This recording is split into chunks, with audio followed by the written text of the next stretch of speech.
बहुत ही शानदार breaking news हम लोग को देखने को यहाँ पे मिल चुकी है। ऑब्वियसली ये जो खबर देखने को मिल रही है, इसके बाद काफी लोग कमेंट सेक्शन में पूछेंगे भी, सर बेसिकली ये खबर गुड न्यूज है या फिर बैड न्यूज है। ठीक है, सारी चीजों को मैं यहाँ पे स्टेप बाय स्टेप यहाँ पे कवर करने वाला हूँ। ठीक है, यूजुअली वीडियोस बड़े भी क्यों होते हैं, क्योंकि आपके जो डाउट्स पहले ही क्रिएट हो जाएंगे, उसी को मैं इस वीडियो में एक्सप्लेन करके रख देता हूँ। ठीक है, अभी जो वीडियो को पूरा नहीं देखता है, फिर वही सवाल वो कमेंट सेक्शन में पूछता रहता है। ठीक है, तो चलिए सबसे पहले जैसे मैंने अभी आप लोगों को बोला कि खबर किसके ओर से देखने को मिल रही है, तो दोस्तों खबर आ रही है नेशनल स्टॉक एक्सचेंज की ओर से। एनएससी की अगर हम लोग बात करें, बहुत बड़ा अपडेट उन्होंने सामने यहाँ पे रख दिया है। किससे रिलेटेड?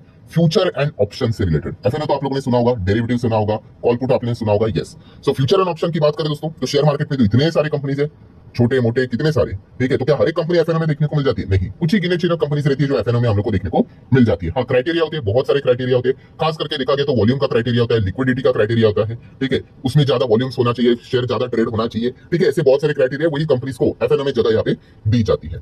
सो एनएससी ने क्या किया, आज के दिन 45 कंपनीज की लिस्ट जारी कर दी है कि ये कंपनियां अभी फ्यूचर एंड ऑप्शन में वो ऐड करने जा रहे हैं। ठीक है, तो ये पॉइंट हम लोग को फिलहाल तो देखने को यहाँ पे मिल रहा है। तो वो 45 कंपनीज कौन से है उसके ऊपर हम लोग जरूर जाएंगे। बट जैसे कि अभी आप लोगों के दिमाग में जो चीज आई थी, ये बैड न्यूज है कि गुड न्यूज है? क्योंकि सर कुछ लोग बोलते हैं कि फ्यूचर एंड ऑप्शन में कंपनी आ रही तो खराब खबर है, कुछ लोग बोलते हैं कि भाई गुड न्यूज है करके। तो देखिए, ऐसा बैड न्यूज गुड न्यूज नहीं होता है, डिपेंड करता है कि आप देखते कैसे हो।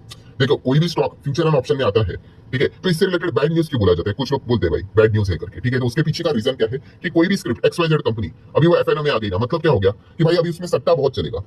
ठीक है, अभी जो कंपनी क्या होता है, जो बड़े प्लेयर्स होते हैं भाई, वो नॉन एफएनओ कंपनीज में आपको ज्यादा सट्टा करते हुए देखने को नहीं मिलते हैं। ठीक है, बड़ा सट्टा किधर चलता है? एफएनओ में चलता है। ठीक है, क्योंकि वहीं पे तो आप लोगों को ये सारी कॉल पुट वाली चीजें मिलेंगी। अभी बाकी कंपनीज में भी आप सट्टा कर सकते हो, बट वहां पे आपको कैश का इस्तेमाल करना पड़ेगा। जो बाकी की सारी चीजें आपको बड़े लेवल पे करनी है, जो एफएनओ में किया जाता है।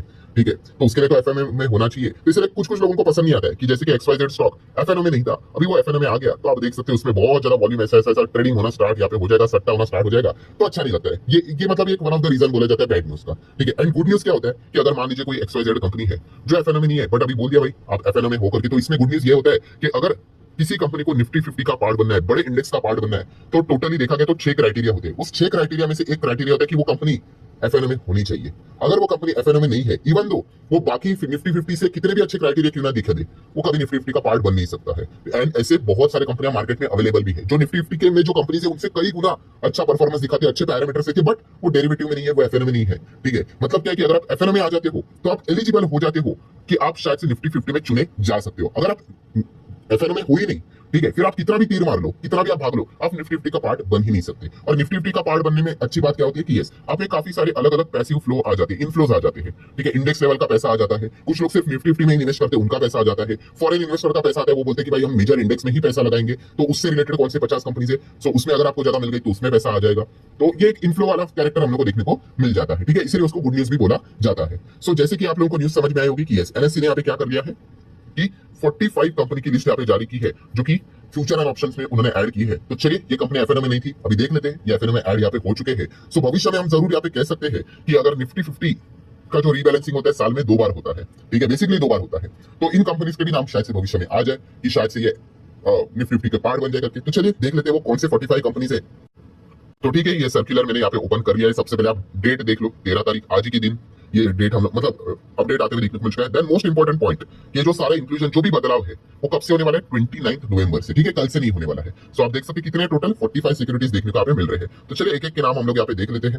तो जैसे कि अगर आप देखोगे तो 2 अदानी ग्रुप के कंपनीज की एंट्री यहाँ पे हो चुकी है। अल्फाबेटिकली होती है भाई, ऐसी कोई बात नहीं है कि पहले अदानी का नाम क्यों है, ABCD के हिसाब से चलेंगे। ठीक है, सो आप देख सकते हैं कौन से 2 कंपनीज, तो Adani energy and Adani green भी अभी एफएनओ में आते हुए देखने को मिल चुकी है। ठीक है, तो एक पॉइंट देखने को मिल चुका है। चलो तीसरा आगे बढ़ लेते हैं। एंजल वन की एंट्री हो चुकी है, APL अपोलो ट्यूब्स की एंट्री हो चुकी है। अदानी, अरे एक और कंपनी यहाँ पे आ गई, अदानी टोटल गैस। ऑब्वियसली जैसे मैंने आपको बोला कि अल्फाबेटिकली चलेंगे, चलो कोई बात नहीं। मतलब ए में हम कह सकते हैं कि अदानी की 3 कंपनीज है जो अभी आपको एफएनओ में ट्रेड करते हुए देखने को आपको मिलने वाली है। ठीक है, बाकी ये में बात करें तो APL Apollo and angel one. चलो थोड़ा स्पीड बढ़ा लेते हैं क्योंकि बहुत कंपनीज को कवर करना है। देन अगर हम देखेंगे तो बी सेगमेंट में कौन है भाई, तो बी सेगमेंट मतलब BSE की एंट्री हो चुकी है दोस्तों, बैंक ऑफ इंडिया की भी एंट्री हो चुकी है। काफी लोग पूछते थे सर BSE इतना अच्छा कर रहा है, क्यों नहीं निफ्टी 50 का पार्ट बता रहे? वो एफएनओ में ही नहीं है, जिस दिन आएगा उस दिन देख लेंगे। तो अभी तो एफएनओ में आते हुए देखने को मिल गया। देन हम देख सकते हैं दोस्तों कि यहाँ पे सी, इसमें अगर हम चेक करेंगे तो कितने सारे कंपनी से इतने हैं।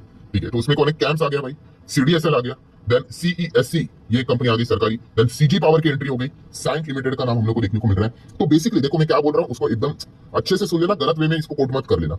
यूजुअली क्या होता है दोस्तों, ये जो कंपनीज होती है ना जो एफएनओ में आ रही है या फिर इंडेक्स लेवल की होती है, उनका बिजनेस थोड़ा बेटर होता है। ठीक है, इसका अर्थ ये नहीं कि भाई वो रोज नोट छाप के देंगे, थोड़ा बेटर होता है, आप ऐसा यहाँ पे कह सकते हो, क्योंकि इसमें अच्छे वॉल्यूम्स रहते हैं, अच्छे ज्यादा शेयर्स देखने को आप मिल जाते हैं। ठीक है, ऐसी कुछ चीजें होती है। चलो आगे बढ़ लेते हैं दोस्तों, यहाँ पे डी के हिसाब से बात करें, ओहो फाइनली दोस्तों एवेन्यू सुपरमार्ट डी मार्ट की एंट्री हो गई निफ्टी 50 में। ठीक है, हम लोग कब से यहाँ पे देख रहे थे कि अभी तक आया नहीं, देन डिलीवरी का भी एंट्री यहाँ पे हो चुकी है। सो काफी लोग ये पहले, अभी तो डीमार्ट हम कह सकते हैं कि काफी बड़ी कंपनी यहाँ पे बन चुकी है। पहले काफी लोग पूछते थे सर ये तो कंपनी निफ्टी 50 से भी कितने बड़े, मतलब कंपनी से भी इनका मार्केट शेयर बड़ा है, फिर भी मार्केट कैप बड़ा है, फिर भी ये निफ्टी 50 में नहीं है, क्यों? क्योंकि एफएनओ में नहीं था। चलो आ गया फाइनली एफएनओ में, डीमार्ट की एंट्री यहाँ पे हो गई है। ठीक है, देन एच सेगमेंट में देखा गया तो एचएफसीएल का नाम देखने को मिल रहा है, चलो हुडको का नाम देखने को मिल रहा है, एक और सरकारी कंपनी आ गई, फाइन। देन आगे बढ़ेंगे दोस्तों, तो आई सेगमेंट में कितने हैं? 3 कंपनीज देखने को यहाँ पे मिल रही, कौन है? सो आप देख सकते हैं इंडियन बैंक है, आईआरबी इंफ्रास्ट्रक्चर है एंड आईआरएफसी का भी नाम देखने को यहाँ पे मिल रहा है। देन दोस्तों सबसे इंपॉर्टेंट जियो फाइनेंशियल सर्विसेज, ठीक है, तो इसकी भी एंट्री यहाँ पे हो गई। ये बात बोली गई थी कि जेएफएस यहाँ पे जैसे ही एफएनओ में आ जाएगा, ये बहुत ही स्ट्रॉन्ग दावेदार रहेगा निफ्टी 50 का, स्ट्रॉन्ग दावेदार। ठीक है, कोई गारंटी नहीं होती, जस्ट आपको अनुमान बता रहा हूँ, डीमार्ट भी एक स्ट्रॉन्ग दावेदार यहाँ पे रहने वाला है। ठीक है, तो अगले रीबैलेंसिंग में अभी हम कह सकते हैं जो 45 लिस्ट यहाँ पे जारी की एनएससी ने, पूरा मतलब खेल यहाँ पे पलट के रखा हुआ है। देन अगर हम लोग बात करेंगे जे सेगमेंट में, जिंदाल स्टील और स्टेनलेस स्टील की अगर हम लोग बात करें तो आ चुके हैं। जेएसडब्ल्यू एनर्जी जैसी जबरदस्त कंपनी एफएनओ में आ गई भाई। देन अगर हम लोग बात करेंगे के सेगमेंट में कौन कौन है, तो आप देख सकते हो केपीआईटी टेक की एंट्री हो गई, केईआई इंडस्ट्री वायरिंग वाली कंपनी, ये भी जबरदस्त है। देन कल्याण ज्वेलर्स का भी एंट्री हो चुका है एफएनओ सेगमेंट में, तो ये भी एक पॉइंट देखने को आप मिल चुका है। देन एलआईसी की एंट्री हो गई दोस्तों फाइनली। ठीक है, ये भी हम लोग पॉइंट देख सकते हैं, एलआईसी भी काफी बड़ी कंपनी, काफी लोग कहते थे टॉप 10 में आ रहे, फिर भी निफ्टी में नहीं है, बिकॉज अभी तक अगर, बट एलआईसी को टाइम लगेगा, बहुत कुछ रूल्स रेगुलेशन उनको कंप्लाई करना बाकी है। लोदास बिल्डर्स की एंट्री हो चुकी है, मेट्रोटेक डेवलपर्स की। देन मैक्स हेल्थ केयर की अगर हम लोग बात करें, हॉस्पिटल वाली कंपनी, बहुत बढ़िया बिजनेस है इनका। एनसीसी की एंट्री हो गई, एनएचपीसी की एंट्री हो चुकी है। नाइका की अगर हम लोग बात करें तो ये भी कंपनी अभी हम लोग को एफएनओ में ट्रेड करते हुए देखने को मिलने वाली है 29 तारीख के बाद। देन ओआईएल ऑयल बोले तो ऑयल इंडिया लिमिटेड का नाम है, पेटीएम की एंट्री यहाँ पे हो चुकी है दोस्तों। पॉलिसी बाजार पीबी फिनटेक की बात करेंगे तो ये भी यहाँ पे आ चुका है। देन पुना वाला फिनकॉप भी अभी आप लोगों को एफएनओ में देखने को मिल जाएगा। रियल एस्टेट वाली कंपनी प्रेस्टीज की बात कर ले, एसजीवीएन भी सरकारी एक और कंपनी है, सोना कॉमस्टार की बात कर ले, ये भी हो चुका है इसमें शामिल। देन सुप्रीम इंडस्ट्रीज की बात करेंगे, पाइप सेगमेंट में नंबर 1 कंपनी है फिलहाल तो मार्केट कैप के हिसाब से, आप सभी लोगों को पता ही है, तो ये भी आ चुका है। टाटा लेक्सी की बात कर रहे हैं, आईटी वाली कंपनी भी शामिल हो चुकी है। मुरुगप्पा ग्रुप की एक और कंपनी ट्यूब इन्वेस्टमेंट, ये भी शामिल यहाँ पे हो चुके हैं 45 के लिस्ट में। देन और कौन कौन बचा है यहाँ पे, you stands for union bank का नाम आ चुका है, बीबीएल की भी एंट्री हो चुकी है दोस्तों। ठीक है, येस बैंक वापस एफएनओ में आते हुए देखने को यहाँ पे मिल चुका है। एंड आखिर में है जोमेटो। यस दोस्तों, सो ये सारे कंपनीज की अगर हम लोग बात कर ले दोस्तों, तो अभी हम लोग को ये 45 कंपनीज एफएनओ का पार्ट बनते हुए देखने को यहाँ पे मिलने वाली है। ठीक है, नवंबर खत्म होने के बाद दिसंबर से आप चेक कर सकते हो, डेरिवेटिव सेगमेंट में ये कंपनी आप लोग को ट्रेड करते हुए देखने को यहाँ पे मिल जाएगी। इसके एडवांटेजेस डिसएडवांटेज भी यहाँ पे आप लोगों को बता दिया। देन एक और चीज है जो कि आप एडवांटेज पकड़ लो या फिर डिसएडवांटेज पकड़ लो, जो भी कंपनी फ्यूचर एंड ऑप्शन में आ जाती है, ठीक है, उसके ऊपर कितना भी मतलब अपर सर्किट नहीं होता है और कितना भी लोअर सर्किट नहीं होता है। मतलब वो एक कंपनी चाहे तो एक एक दिन में 40-50% भी भाग सकती है, और अगर क्रैश होना है तो लोअर सर्किट कितना होता है, 5% का होता है, 10 का होता है, 20 का होता है, 40-50% भी गिर सकता है। एफएनओ वाली कंपनीज में लोअर सर्किट अपर सर्किट का काम नहीं था, वो एक टेम्पररी टाइम के लिए जरूर लगता है, फिर वापस उसको रीओपन किया जाता है। ठीक है, तो इसीलिए तो हम लोगों ने देखा था कि कुछ कुछ कंपनियां जैसे कि येस बैंक में पहले गड़बड़ हुई थी, वो एक ही दिन में इतना कैसा 50-60% ऐसा नीचे कैसे आ गया, तो इसके पीछे का रीजन था कि वो एफएनओ में थी।